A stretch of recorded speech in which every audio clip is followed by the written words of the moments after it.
ისე გარდაიცვალა, რომ გონება დაუკარგია. გონებაზე იყო. მარტო ერთი დღე მივიდნენ ასეთ ბავშვებთან. ეხლა ჩემ შვილთან ვეღარ გამოვიწახებ, რომ მოვიდნენ ჩემთან. პირადად მე თვითონ შევხვდი მიხეილ სარჯველაძეს, იქ ვიყავით შესულები. როცა ხალხი აწერს და ყველა თანახმა, რატო უნდა იყოს ჯანდაცვის სამინისტროდან თუნდაც პრეტენზია, რომ ეს ხალხის ფულია და არ უნდა დახარჯონ. და ღამეს ათენებენ. წუხანდელი წვიმის შემდეგ წუხელ თვალი არ მომიხუჭია. ჯერ ის რომ ჩემი შვილს აწვიმდა და მე ამშობლებს.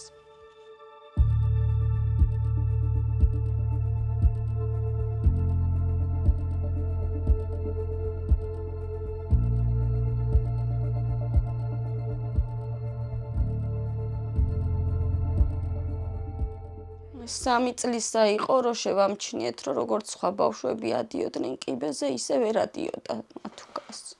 წავიყვანეთ ერთ ნეიროპათოლოგთან, ვერ დაუდგინა, ვერ გითხრა ვერაფერი არ ვიცითო. გითხრეს სავარაუდოდ ივარაუდეს, რომ გლანდებისგან იქნებოდაო, ალბათ სავარაუდოდ ფეხებიო, ეს გლანდების ოპერაცია სჭირდებაო.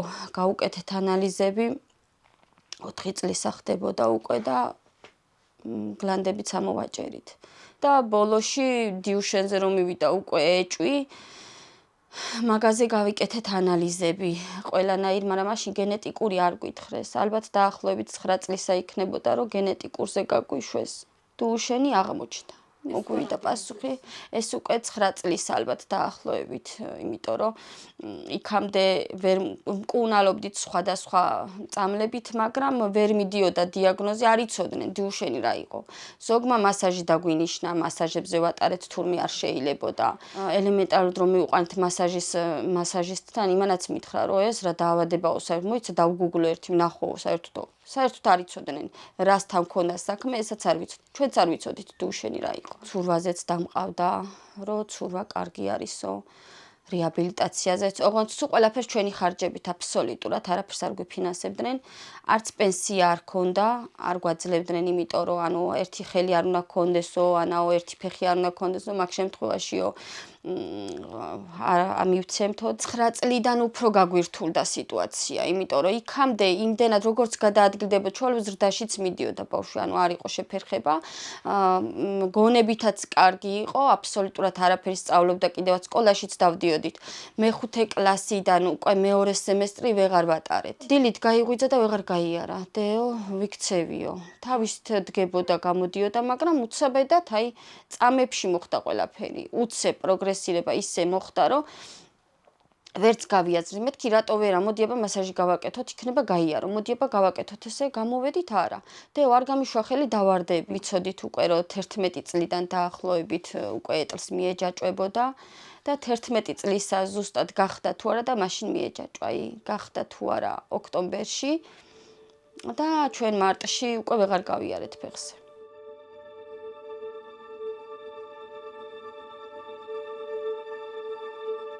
სულ კლინიკებში ვიყავით ოქტომბრის აქეთ. თავის დაბადების დღეს 27 ოქტომბერს შევხვდა კლინიკაში. იცოდა თავისი ჯანმრთელობის მდგომარეობის შესახებ. 17 წლის ალბათ კითხვა. ყველაფერი კითხულობდა. ეს რაღაცა ის რო არის. რა ქვია ნინიკო? ხო, მაგასაც ეკითხებოდა, თურმე მინაწერები ქონდა. მათაც უთხრეს ზუსტად მაგ მოწერეს თურმე რომ ის არისო, ეს ფატალური შედეგიც დაგუგლა და დეო ვიციო რომ ეს ჩემი დაავადება რაც არისო, რომ ფატალურად სრულდება და ვიციო რომ გარდაუვალიაო ეგაო, მაგრამ ჩვენო წამალი მოგვისწრებსო. ესაც იცოდა, იმიტომ რომ თუკიო სხვა ქვეყნებში შემოვიდაო, ჩვენ რატო არაო, ჩვენთან რატო არაო. ვიდეოებსაც ნახულობდა ეს უცხოურ საიტებზე. რამდენი ბავშვი დიუშენლება, ამდენი წელი იცოცხლეს და აგე მეც მეშველება. სულ იცოდა წამლების შესახებ აბსოლუტურად. ჩემზე მეტადაც კი, სიმართლე რო გითხრათ. ისე გარდაიცვალა, რომ გონება დაუკარგია. გონებაზე იყო. უბრალოდ ექიმები გვეუბნებოდნენ, თურმე ეუბნებოდნენ, მე არ მოშორები ვარა თუ კის და ვერ ხვდებითო, რომ როგორ უძლებსო, რომ აი არ გათიშულა. მითხრა რომ დეო ხوار ვკვდებიო და არა მეთქი ეგ სიტყვა აღარა მოახსენო მეთქი. არ მკვდები მეთქი. ხო იცი მეთქი ჩვენ როგორ ბრძოლის უნარიანები ვართ მეთქი და არაფერი დაგემართება მეთქი შენ. მერე მამაოს უთხარიო მომიყვანეო რომ ეგ სიტყვა რო თქვიო უნდა აღსარებაში ჩავაბარო. იმ დღისით ექიმი შემოვიდა ზიარების მერე და გვეუბნება რომ რადიკალურად სხვა პასუხი გვაქვს. უშო გამოკეთების პირას არისო. გაგვიხარდა სასწაულების დავიჯერეთ. მაგრამ ორ დღეში ისე დამძიმდა. უცაბედად ხელებში ჩამაკვდა.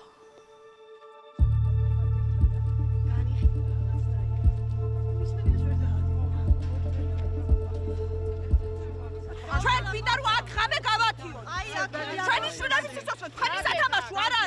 2 წელი არის მშობლები ითხოვენ მაშინ მეც ვითხოვდი ზუსტად ჩვენც დავდიოდით 2 წლის წინ მიშვებდა იმ იმედით რომ წამალი შემოვიდოდა რომ მოვედი შეხვედრიდან მე თვითონ პირადად ვიყავი პირადად მე თვითონ შევხვდი მიხეილ სარჯველაძეს იქ ვიყავით შესწულები უბრალოდ რომ მოვედი სახლში მითხრა რომ როგორი მდგომარეობაო და მე მგონი მეთქი რომ გამოგვივა მეთქი ისე გველაპარაკა მეთქი და დაგუგლა თურმე მიხეილ სარჯველაძე ნახა და დეო კაი სახი აქვსო ესაო მოგწემს წამალსო მაგრამ მე რო უკვე ბრძოლა წავიდა და რო უკვე ტყუილა გვიბარებდა ამდენი ხანი შეხვედრა ტყუილად მივედით არაფერი უკვე იძახდა რომ მე ამ კაცის იმედი ტყუილა მქონდაო ეტლში როგორც კი ბავშვები ჯდებიან ეგრევე ურთულდებათ ღვიძლის ფუნქცია ნაღველა ყველაფერი ფილტვები ითირკმელები მაშინვე სუსტდება ყველაფერი ანტიბიოტიკი ამათთვის არ შეიძლება უკიდურესად თუ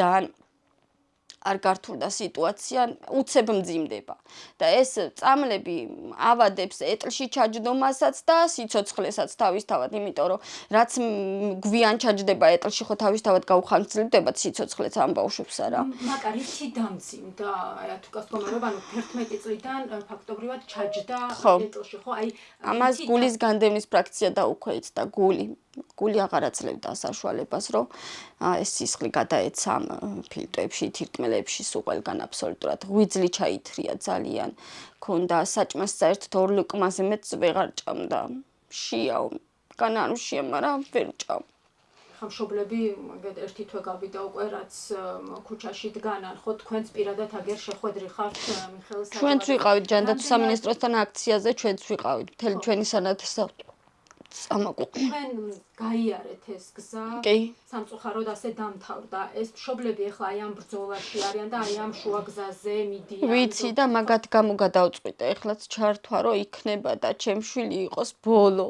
ეს იყოს ბოლო მე უფრო მგონია რომ ეს მფარველობს იმ ბავშვებს და ამ ბავშვების ერთადერთი გადამრჩენელი არის ეს წამლები ერთადერთი მულტიდისციპლინარულ გუნდს ვიხვეწებოდით 2 წლის წინ ეხლა შეიქმნა ხო ეს ერთი კვირა არის სულ ჩვენ ექიმიდან ექიმში გადავდიოდით ციციშვილი იაშვილი ნიუ ჰოსპიტალის ესე დავდიოდით ჩვენი ხარჯით აბსოლუტურად სულ ყველაფერი კი ხერხემლის ექიმზე ორთოპედთან სულ დამყავდა მაგრამ ფილტვებზე 2 კვირაში ერთხელ მაქსიმუმ 3 კვირა გადაგვეცილებინა 1 კვირა რომ არ შეიძლება და 2 კვირაში 3 კვირაში ერთხელ უნდა ფილტვებზე გადაგვეყო და გულზე ხო წელიწადში ერთხელ ისედაც ვაკონტროლებდით დაიწყო 80 ლარიდან გახდა 150 ლარამდე ბოლოში და ეხლა 170 ლარი გადავიხადეთ წინაზე აქამდე უნდა შექმნილიყო ეს რა თქმა უნდა სად ერთხელ მიიყვან ბავშვს და ყველანაირი კვლევა გაუკეთდება და პლუს ფინანსები ხარჯები ფინანსები თავისთავად ჩვენ ყველა 2-3 კვირაში ერთხელ ფულს ვიხდიდით ყველა გამოკვლევაში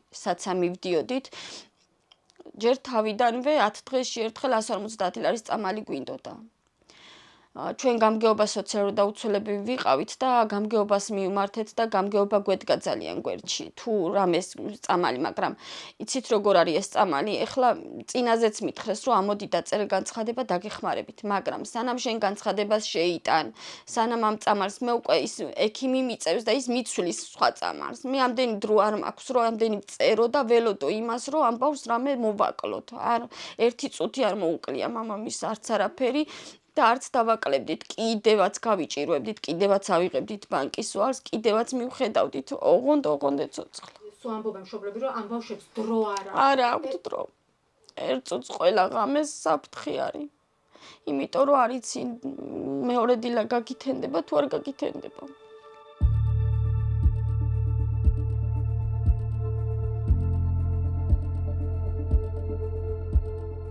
რო არა ეგ ბავშვები ალბათ ამათ ეტლიც არ ეღირსებოდათ წესიერი და არც არაფერი, იმიტომ რომ ჩვენ პედიატრიული ეტლი რო მივიღეთ, იმაში საერთოდ ვერ დაჯდა ბავშვი. გამგეობა მოგვიტანა ეტლი ოღონდ იყო ნაჭრის, გვაჩუქეს სუახალი, მაგრამ მე რომ მაგ ეტლით მივიყვანე ნანა ტატიშვილთან, მითხრა რომ არაფრის დიდებით ამ ბავშვს ეს ეტლი არაფრის დიდებით არ შეიძლება, იმიტომ რომ ეს არის მოზარდი, ამას ექმნება ხერხემლის პრობლემა, პლუს ამას ეს ნაჭრისა არაფრის დიდებით ასაკიანისთვის კი, მაგრამ ამ ბავშვებისთვის ეს ეტლი არის გამოუსადეგრიო და სასწრაფოდ აღარ ჩასვა შეიგო, მითხრა.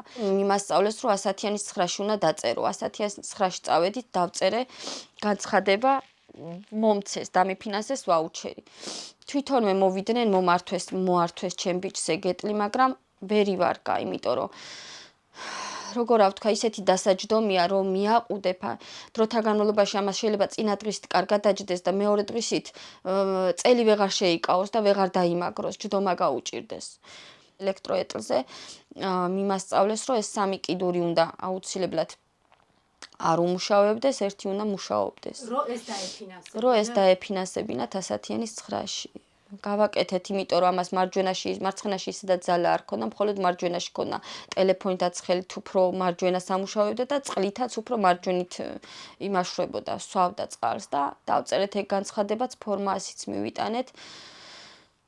დაგვიფინანსეს, მოგცეს, მაგრამ მაგითაც ვერ მოვიხმარეთ, იმიტომ რომ ყესები ისე ქონა ამ ბავშვს დამოკლებული, სიმაღლეში წასული იყო, მაღალი ბავშვი იყო, მაგრამ ეს ფეხები რო დამოკლებული ქონდა, ჩამოკიდული ქონა ამაში და არ ქონა ჩვენ ხან ბალიშს ამოუდებდით, ხან მუთაქას რო როგორმე გაგვესწორებინა, მაგრამ როგორც მოგვიტანეს თვითონ ეს არ ქონდა, ფეხი იყო ჰაერში ჩამოკიდებული, უბუჟდებოდა მერე, ვეღარ ჯდებოდა ეს ბავშვი, იმიტომ რომ იმას ვერ წუდებოდა, ის დაბლა რაც დასადგამები იყო, ფეხს ვერ აყრდნობდა.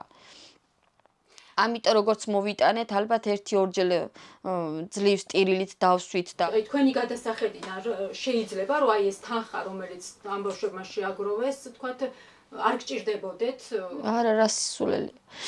ჩვენ 100-იანის 9-ში რომ მივედით, მე პამპერსებზეც ვიკითხე, იმიტომ რომ ჩემი ათუკა იყო პამპერს დამოკიდებული. პამპერსზე და საფენზე დავწერ მეთქი განცხადებას, უთხარი და არაო და მინდოდა ადაპტირებული საწოლი.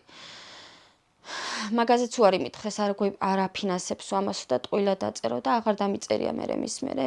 ჩვენ ვიფიქრეთ მე და მეუღლემ, რომ ეხლა რო კლინიკიდან გამოვიდოდით, უნდა გვეყიდა ჩვენი ხარჯებით, მაგრამ ეგაც აღარ დაგვრცელდა. ამათ ჭირდება სატურაციის ელემენტარული, რომ თავისი სატურაცია ვაკონტროლოთ, წნევის აპარატი, სულ ყველაფერი, აბსოლუტურად სულ ყველაფერი ჩემი ხარჯებით მაქვს ნაყიდი, აბსოლუტურად, ოღონდ ნეტა ეცოცხლე, კიდე ბევრს უყიდით. იმიტომ არა, რომ ჩემი შვილი არის. ყველანაირ ტკივილს უძლებდა, ოღონდ ჩემ თვალზე ცრემლი არ დაენახა და თავის დებზე.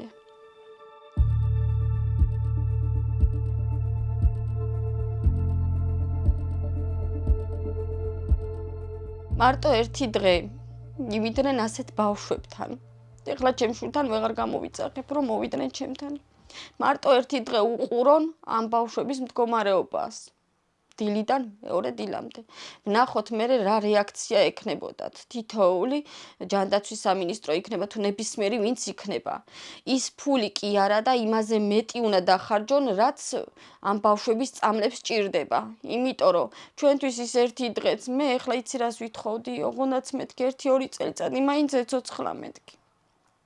ერთი დღეც რო იცოცხლონ და 1 საათი ჩვენთვის უფრო მნიშვნელოვანია, ვიდრე მაგათი ეს კაპიკები გადმოგდებული. ეგ კაპიკებია მაგათთვის არაფერი არ არის, ეს ხო ჩვენი ფულია. ჩვენ შვილებს თუ არ მოვახმარეთ, მავის, როცა ხალხი აწერს და ყველა თანახმა, რატო უნდა იყოს ჯანდაცვის სამინისტროდან თუნდაც პრეტენზია, რომ ეს ხალხის ფულია და არ უნდა დახარჯონ, უნდა დახარჯონ, მეტიც უნდა დახარჯონ.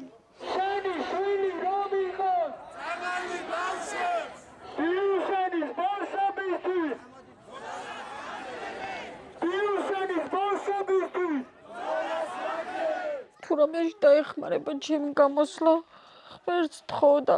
ახლა უკვე ჩემ ათუკის, რომ ამ ბავშვებს გვერდში დაუდგეს და ილოცოს იქიდან. არც ერთი დედა აღარ უნდა გამწარდეს ჩემნაირად.